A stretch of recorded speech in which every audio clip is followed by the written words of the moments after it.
Welcome Kashvi and congratulations. तो WPL auction के बारे में जैसे ही पता चला आपको आपको सबसे पहले कैसे पता चला और आपका रिएक्शन क्या था? सर जैसे हम बस में हमारी टीम प्रैक्टिस थी। एक्चुअली हम 23 खेलने आए हुए हैं मुंबई में। तो हमारी टीम प्रैक्टिस थी और हम बस में ही थे। तो एक्चुअली मेरे फोन पे पता नहीं क्यों चल नहीं रहा था। और एकदम से पीछे से काफी ज्यादा शोर आया और मेरा नाम उन्होंने मुझे बुलाया मतलब। तो मुझे पता लग गया कि हाँ मेरा नाम आ गया है। तो उसके बाद जैसी बिड शुरू हुई तो मुझे लगा कि हाँ मेरा हो गया है मतलब सबसे पहले जब बिड उठी। तो उसके बाद वो चलती गई और वो सीधा जाके 2 CR पे रुकी है। तो मतलब मेरा पहला रिएक्शन तो मतलब मैं बिल्कुल स्पीचलेस सी हो गई थी और मुझे रिएक्शनलेस हो गई थी। मुझे पता ही नहीं चल रहा था कि क्या हो रहा है। अनबिलीवेबल सा लग रहा था और फिर एकदम से फोन पे फोन सबके आने लग गए, मैसेजेस आने लग गए। आपने अपने पेरेंट्स को कब बताया, जो कि आपने पहले भी बोला है कि उनका सपोर्ट आपके प्लेइंग जर्नी में थ्रू आउट रहा है, एकदम स्टार्ट से लेके अभी तक आपकी जो क्रिकेटर बनने की जर्नी है। सबसे पहले आपने कब बात की उनसे और उनका क्या रिएक्शन था इसके बारे में? उनका एकदम से फोन आ गया था साथ के साथ ही। और वो लोग भी मतलब बहुत ही ज्यादा खुश थे। और बस ब्लेसिंग भी दे रहे थे मुझे कि आगे भी ऐसे ही खेलना है और कोई प्रेशर नहीं लेना है, अपनी गेम ही खेलनी है। और उनके पास भी फोन पे फोन आ रहे थे, बहुत जगह से इंटरव्यू वाले भी आ रहे थे घर पे। 20 year old Kashvi Gautam, uncapped India player, and then 2 crore at the auction team. ये फीलिंग कैसा लगता है आपको अभी? सर अभी मतलब अनबिलीवेबल ही लग रहा है। अभी भी मुझे तब भी वैसा ही लग रहा था। काफी स्पेशल फीलिंग है। और वही रात तक भी ऐसा लग रहा था कि ये मतलब क्या हो रहा है, मतलब इतने सारे मैसेजेस, सबके मैसेजेस और फोन कॉल। और अगले दिन मैच था। तो वही मतलब मैच में जाके तो इतना नहीं, मतलब कुछ भी याद नहीं रहता उस टाइम। तो वही मोमेंट मैच ही याद रहता है, बस दिमाग में ही रहता है कि मैच खेलना है। पर फिर भी स्टिल मतलब बहुत ज्यादा न्यूज संक इन करने में मतलब टाइम लगा था। अब WPL 2024 के लिए कैसा एक्साइटमेंट है, जबकि आपको पता है कि आप गुजरात जायंट्स में इंटरनेशनल स्टार्स जैसे बेथ मोनी, एश गार्डनर, लॉरा वुलवार्ट ऐसे प्लेयर्स के साथ आप लिंकअप करेंगे, उनके साथ ट्रेनिंग करेंगे और पूरे almost more than two around 2 months के लिए आप उनके साथ रहने वाले। सर बहुत ही ज्यादा एक्साइटेड हूँ और थ्रिल्ड हूँ इसके लिए। क्योंकि मतलब इन प्लेयर्स को हमेशा मैंने देखा है, ऐश गार्डनर को as a allrounder, as a match finisher. तो उनके साथ जब खेलने का मौका मिलेगा और उन्हें सामने से देखने का मौका मिलेगा तो काफी चीजें सीखने को भी मिलेगी। और इवन मतलब हम कुछ उनसे पूछ भी सकते हैं जाके, वन ऑन वन पूछ सकते हैं और उनको बॉल डालने को मिलेगा, इवन बैटिंग करने को मिलेगी। तो I am very excited about this. And you have mentioned one player that you would like the wicket of, Alisa Healy. How much do you want that wicket and ऐसा क्यों है? Sir I don't know, मतलब मुझे है बस Alyssa Healy का, क्योंकि she is a very good player और हमेशा इंडिया के साथ मतलब वो रन करती है। तो मुझे एक विकेट है वो मतलब कि है कि चाहिए। फ्रेंचाइज क्रिकेट का ये आपका फर्स्ट एक्सपीरियंस भी नहीं रहेगा। आप बहुत ही यंग एज पे वुमेन्स T20 चैलेंज की भी पार्ट रही थी। वो एक्सपीरियंस कैसा था आपके लिए? उधर से आपको क्या सीखने को मिला है अबाउट फ्रेंचाइज क्रिकेट, स्पेशली उस एज में? सर उस टाइम पे मैं छोटी थी मतलब। और तब भी मुझे काफी कुछ सीखने को मिला है। पर तब से भी अभी तक काफी क्रिकेट चेंज हो चुकी है। मतलब इन 2 साल में भी इतना वुमेन्स क्रिकेट ग्रो हुआ है कि काफी चेंज आ चुका है। और अब तो इवन मतलब बहुत फास्ट हो गई है वुमेन्स क्रिकेट भी। तो एक चैलेंज ही होगा वहां जाके। तो जितना बड़ा चैलेंज है उतनी बड़ी अपॉर्चुनिटी भी है मेरे लिए उतने बड़े स्टेज पे। ऐसा कुछ एडवाइस याद है आपको जो आपको वुमेन्स T20 चैलेंज के टाइम पे मिला था एंड जो आपने अप्लाई किया अपनी फुल क्रिकेटिंग जर्नी में, जो कि रिजल्ट्स दिख रहे हैं आपको अभी? सर ऐसे तो मतलब जैसे झूलन जी वगैरह थे, उनके साथ जब मैं खेली थी तो उन्होंने काफी बताया था कि बैट्समैन को कैसे रीड करना है और किस सिचुएशन में किस तरह की बॉलिंग मतलब होनी चाहिए, अटैकिंग, डिफेंसिव। तो वो चीज मैंने अप्लाई करी थी आके। कुछ ही महीने पहले इमर्जिंग टीम्स एशिया कप में भी इंडिया को रिप्रेजेंट कर रही थी, जो कि एक सक्सेसफुल कैंपिंग रहा था इंडिया के लिए। तो उसका एक्सपीरियंस कैसा था पूरे ग्रुप के साथ? सर वो एक्सपीरियंस भी काफी स्पेशल था। फर्स्ट टाइम मुझे इंडिया जर्सी डालने का मौका मिला था। तो वो एक्सपीरियंस सरियल था, मतलब बेस्ट एक्सपीरियंस अभी तक। क्योंकि India Jersey is always special. तो और वहां पर जाके मुझे खेलने का भी मौका मिला पहले मैचेस में। अनफॉर्चुनेटली ज्यादा मैचेस नहीं मिले हमें ड्यू टू बैड वेदर। पर स्टिल जितने मैच खेले उतने में मतलब काफी मजा आया। इवन सपोर्टिंग स्टाफ, बच्चे सभी इतना मतलब मिक्स्ड अप थे। मतलब ऐसा नहीं लग रहा था कि नए बच्चे हैं, सब इतना एक दूसरे को पहले से ही क्योंकि जानते भी थे और इतना इजीली मिक्सअप हो गए थे, तो काफी अच्छा टूर था वो। इंडिया ए के बारे में बात कर रहे हैं तो आपकी इंडिया ए टीम में वृंदा दिनेश, जिनको भी 1.3 करोड़ का बिड आया ऑक्शन में, वो देख के कैसा लगा आपको कि आपकी एक teammate, another young talent and another deserving candidate? नहीं सर, मुझे था उसका बिड जाने वाला है, मुझे पता था कि उसका बिड जाएगा हाई, क्योंकि वो उसका सीजन काफी अच्छा गया था और वो बैटिंग भी काफी अच्छी कर रही है, इन फॉर्म है वो भी। तो मुझे था कि उसका बिड अच्छा जाने वाला है, मुझे पहले से ही पता था कि उसका बिड हाई जाएगा, क्योंकि वो इन फॉर्म है और इवन अभी बहुत अच्छी बैटिंग कर रही है वो। पास्ट ईयर से भी काफी अच्छी बैटिंग कर रही है उसने, पिछले 2 साल 1 साल में काफी अच्छे रिकॉर्ड है उसके। तो वही। आपका बॉलिंग, आपके इन स्विंगर्स, आपकी लीथल पेस सब देखा है हमने, लेकिन एक काशवी गौतम द ऑलराउंडर के लिए बैटिंग भी बहुत इंपॉर्टेंट है। तो वो लोअर द ऑर्डर कंट्रीब्यूट करना, coming and power hitting, all of that, how important is it to you? Sir वो बहुत इंपॉर्टेंट है मेरे लिए, क्योंकि नीचे से आकर मैच विनिंग नॉक खेलना या फिर अंडर प्रेशर वो नॉक खेलना, वो काफी जरूरी है। क्योंकि WPL में भी जहाँ पे मतलब मुझे लगता है कि काम, मतलब मैंने जो पिछले साल देखा था वो यही था कि नीचे से जो रन है वो मतलब थोड़े कम बन रहे हैं या फिर ऐसा। तो मैंने भी अपनी उसी चीज पे काम किया कि लोअर ऑर्डर में मेरे को वही कम बॉलें ही मिलेंगी खेलने को, ज्यादा नहीं मिलने वाली हैं। तो मैं उन्हीं कम बॉल्स में अपना कैसे रन निकाल सकती हूँ, कैसे अपनी स्ट्रेंथ को बैक करके मैच विनिंग नॉक या अंडर प्रेशर अगर रन चाहिए टीम को बोर्ड पे लगाने के लिए, तो मैं क्या कर सकती हूँ। तो मैंने उसी चीज पे काम किया है।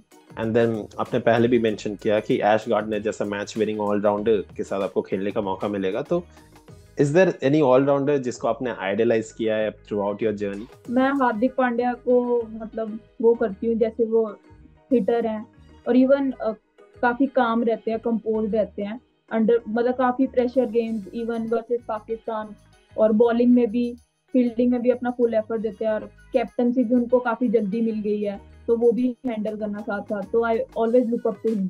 And then now coming back to you, कि आपका प्रिपरेशन कैसा रहा है इस season? Because senior women's T20 campaign भी आपका काफी अच्छा था चंडीगढ़ के लिए, तो what were you doing right in these tournaments? Sir मैंने एज सच मतलब कुछ स्पेशल नहीं किया है, अपनी स्ट्रेंथ को बस बैक किया है।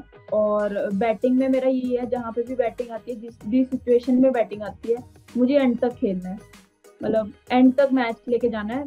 एंड में देखेंगे जो सिचुएशन बन रही है उस हिसाब से, पर मुझे एंड तक खेलना है, कोई जल्दी नहीं करनी है। और बॉलिंग में जहाँ पे वेरिएशन की जरूरत है वहां वेरिएशन करनी है, पर बैट्समैन को रीड करना है कि वो क्या खेल रहा है, कहाँ पे फंस रहा है, और उसके अकॉर्डिंग फील्ड लेके बॉल डालनी है। तो ये सब चीजों पे मैंने काम किया। वापस इंडिया ए के बारे में बात करते हैं, तो बहुत रिसेंटली आपने इंग्लैंड के खिलाफ वो सीरीज खेला था, तो एक्सपीरियंस कैसा रहा था इंटरनेशनल स्टार्स के साथ खेलना? Because we saw the likes of Maia Bouchier in the opposite team. तो वो एक्सपीरियंस भी काफी अच्छा था, पहला मैच खेलना इंग्लैंड के साथ और ओपन बॉल डालना। तो मैं काफी एक्साइटेड थी उस चीज के लिए। और उन लोगों के साथ खेल के मतलब काफी कॉम्पिटिटिव मैचेस रहे हमारे, तीनों मैचेस काफी एंड तक गए हैं, काफी फाइटिंग मैचेस हुए हैं। तो वही अंडर प्रेशर खेलना, मतलब कि काफी मजा आता है मुझे, मतलब अंडर प्रेशर मैचेस खेलना और वहां पे परफॉर्म करना। तो मुझे काफी मजा आया वो मैचेस खेल के, क्योंकि तीनों मैचेस बिल्कुल एंड टू एंड गए हैं वो। बिल्कुल, एंड फर्स्ट मैच में 2 for 23 इन योर 4 overs, जो कि बोल सकते हैं कि श्रेयांका पाटिल के साथ आपका कंट्रीब्यूशन भी इक्वल था उस मैच में इंडिया की जीत की तरफ। तो वो कैसा था? आप बॉलिंग में क्या सही कर रहे थे एंड क्या चल रहा था आपके दिमाग में वाइल बॉलिंग? फिर उस टाइम पे वो तो हल्की सी पार्टनरशिप होने लग गई थी बैटिंग में, टेरेंस मेल्स और पता नहीं कौन बैटिंग कर रहा था, उनके बीच में पार्टनरशिप। तो मुझे जब बॉल मिली, मुझे बस यही बोला कि यॉर्कर के लिए जाना है और ज्यादा कुछ नहीं ट्राई करना, सिर्फ यॉर्कर। तो बस मैंने वही किया, मैंने स्टम्प्स में यॉर्कर ही ट्राई, मतलब कि यॉर्कर मारने की वो कही कि और कुछ ट्राई ही नहीं करना है। तो बस full and delivery yorker in the stumps, बस दैट्स इट। बात करते हैं आपकी डोमेस्टिक जर्नी के बारे में। तो आपने जैसे ही चंडीगढ़ की टीम बनी थी, आपने स्विच किया था उनके तरफ, तो चंडीगढ़ के साथ आपका एक्सपीरियंस कैसा रहा है थ्रू आउट? सर बहुत अच्छा रहा है चंडीगढ़ के साथ एक्सपीरियंस। मुझे काफी यंग एज में कैप्टनसी भी मिल गई है। पहले अंडर 19, फिर उसके बाद सीनियर्स की। तो मतलब मुझे ग्रो करने का काफी मौका मिला है यहाँ पे, काफी कुछ सीखा है मैंने कैप्टनसी से। काफी रिस्पॉन्सिबिलिटी जब आती है, और रिस्पॉन्सिबिलिटी के साथ साथ अंडर प्रेशर आपको परफॉर्म करना होता है, तो मुझे लगता है वो चीज़ काफी जरूरी है। और मुझे यंग एज में मिल गई है तो मेरे लिए काफी बेनिफिट करेगी मुझे आगे के लिए। तो यूटीसीए ने मतलब मुझे हमेशा बैक किया है, शुरू से सपोर्ट किया है। तो I am very thankful to association. Absolutely. And Chandigarh के बारे में बात कर रहे हैं तो एक मैच आपका वो परफॉर्मेंस हाईलाइट सबको ही बात करता है जिसके बारे में, वो अरुणाचल प्रदेश के अगेंस्ट 10 विकेट हॉल। लेकिन उस मैच में एग्जैक्टली हुआ क्या था, पिच पे क्या चल रहा था, what was Kashvi Gautam doing in that match, उसके थ्रू ले चलिए हमें एग्जैक्टली क्या हुआ था। तो हम पहले बैटिंग कर रहे थे, तो कुछ 200 कुछ समथिंग का टारगेट दिया था हमने बैटिंग फर्स्ट। उसके बाद जब बॉलिंग आई तो मैंने जब पहला बॉल डाला तो वो कुछ फिफ्थ स्टंप के पीछे गया बॉल, स्विंग होके। मतलब काफी ज्यादा स्विंग मिल रहा था उस टाइम पे, हवा वगैरह ठीक चल रही थी, मैं ठीक एंड से बॉल डाल रही थी। तो मैं बॉल बस मैंने एक लाइन पकड़ ली अपनी कि यहीं से सारी बॉलें स्टंप पे खत्म करनी है सारी की सारी। तो वही सारी विकेट्स मुझे एलबीडब्ल्यू या बोल्ड ही मिली है उस मैच में।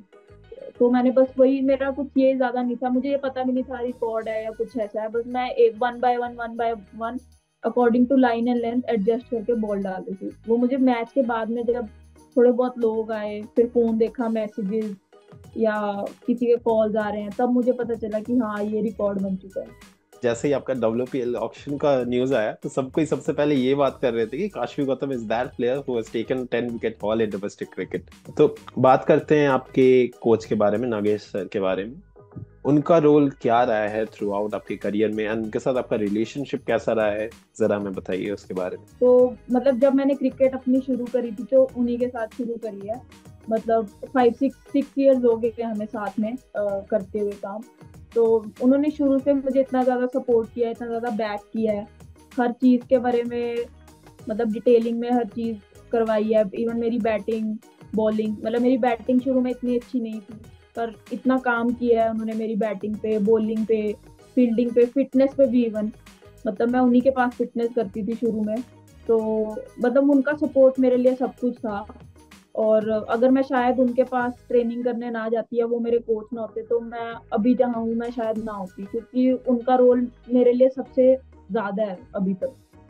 तो मैं उनको मतलब कि मैं थैंकफुल हूँ उनके लिए कि उन्होंने अभी तक जो भी किया है, इतना कांस्टेंट सपोर्ट और गाइड किया मुझे थ्रू आउट द ईयर।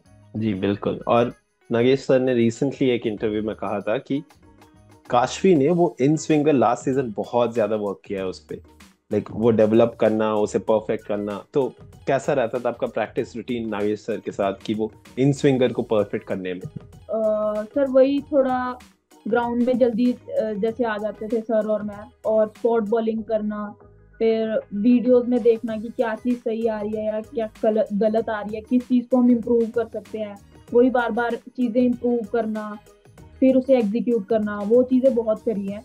तो मुझे लगता है कि वो जो हमने काम किया ऑफ सीजन में, वो कहीं ना कहीं इन सीजन काफी काम मेरे को दिखा और एग्जीक्यूट भी हुआ अच्छे से। तो वो चीज अच्छी रही हमारे लिए, एग्जीक्यूशन उस चीज की अच्छी रही। वही जैसे इन स्विंगर के बारे में हम बात करें तो ऐसे और क्या कुछ चीजें हैं which you are looking to improve on? Sir I think bouncer एक ऐसा वो है जो मैं अब अपनी उसमें ऐड करना चाहूंगी, बाउंसर्स, इवन स्लोअर बाउंसर। क्योंकि T20 में लास्ट के ओवर में आप स्टॉक बॉल नहीं डाल सकते, यू नीड वेरिएशन। तो उन्हीं चीजों पे मैं जाकर काम करना चाहूंगी। We all know that WPL 2024 एक बहुत बड़ा स्टेज रहेगा आपके लिए, बट उसे अगर एक सेकंड के लिए साइड रख दिया जाए तो what is next for Kashvi Gautam? Sir अभी तो मेरा सारा ध्यान मेरे डोमेस्टिक सीजन पे है। अभी अंडर 23 है, उसके बाद सीनियर वनडेज है, फिर 23 वनडेज है। तो मुझे ये डोमेस्टिक सीजन अपना और अच्छा करते जाना है। एंड कुछ पर्सनल गोल्स है जो आपके? सर पर्सनल गोल अभी मेरा मतलब one moment at the time पे देखा जाए तो बस यही है कि अभी जो ये टूर्नामेंट चल रहा है इसमें अच्छा करना है मुझे। अपनी बॉलिंग बैटिंग अगर मेरी अच्छी हो रही है तो वो दिखनी भी चाहिए, मतलब उसकी विकेट्स की टैली आए, रन भी जहां भी मेरी बैटिंग आए, मुझे अपनी टीम के लिए रन बनाने हैं। तो बस अभी उसी चीज पे फोकस है मेरा। ये जो आपका मौका मिल रहा है WPL 2024 में, एंड एक बहुत बड़े रिस्पॉन्सिबिलिटी के साथ भी जा रहे हैं आप उस टूर्नामेंट में, तो क्या क्या सीखने का मौका रहेगा आपके पास?